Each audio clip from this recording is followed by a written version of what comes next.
Elizabeth Schar never had much of a background in science. She worked in marketing. But a volunteer outreach project through the Menlo Park Presbyterian Church transformed her. It resulted in her creating a lab science program for middle schoolers in East Palo Alto. And now she's known in that community as the Science Lady. Well, we call ourselves the Ravenswood Science Initiative, and our goal is for students from the Ravenswood City School District to be lab ready. When they get to high school, they're prepared to be successful in a high school science lab. High school science teachers told us that the students coming from the Ravenswood City School District were failing in science labs in high school.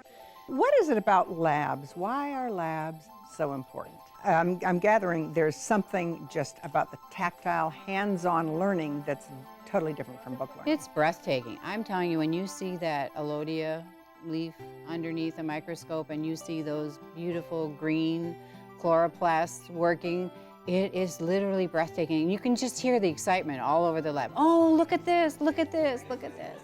Yeah. It makes it alive for them. 67% of the students in Ravenswood are learning English, speak English as a second language.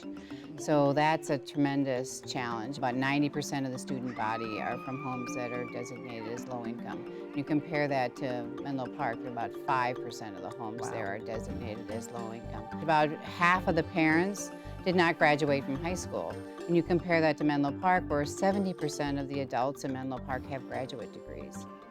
Well, this is a population that, and certainly an age, that can be rather jaded, where it's not cool, school is not cool. Is that a challenge? Yes, that was one of the things I discovered. We were lauding how exciting it was to be a scientist, and then we discovered that for some students, being a scientist is not cool. Actually, one of the presenters who came to talk to the group, he was talking about managing waste, recycling, and that sort of thing. And one of the students was kind of grumpy about why are we learning this, and he said, "The more you know, the more you are in control. No one can put anything over on you if you know more than they do."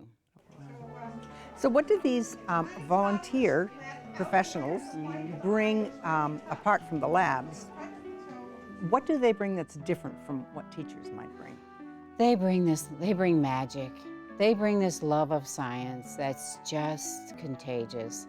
They bring the respect for the work that they do and the excitement for the work that they do that is just sort of spellbinding. They talk about the work that they do and that they love their work.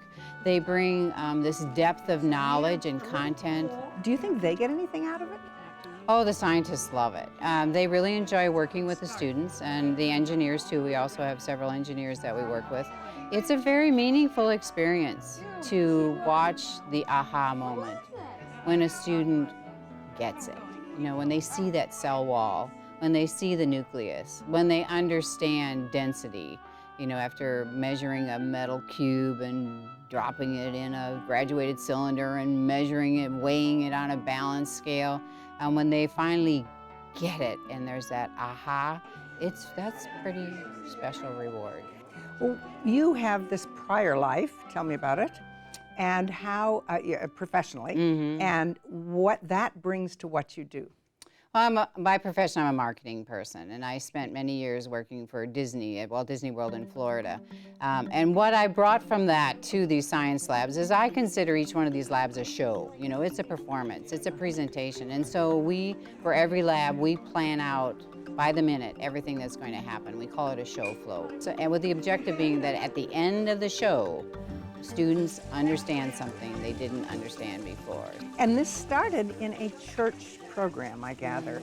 Where does the role of religion and spirituality fit into all of this for you? Oh, all of this is an answer to prayer. We pray for volunteers, we pray for resources, we pray for advice, we pray for guidance, and prayers are answers. So when volunteers show up and a wonderful scientist shows up or a lovely retired high school biology teacher steps into the room, I just say, "You are my answer to prayer."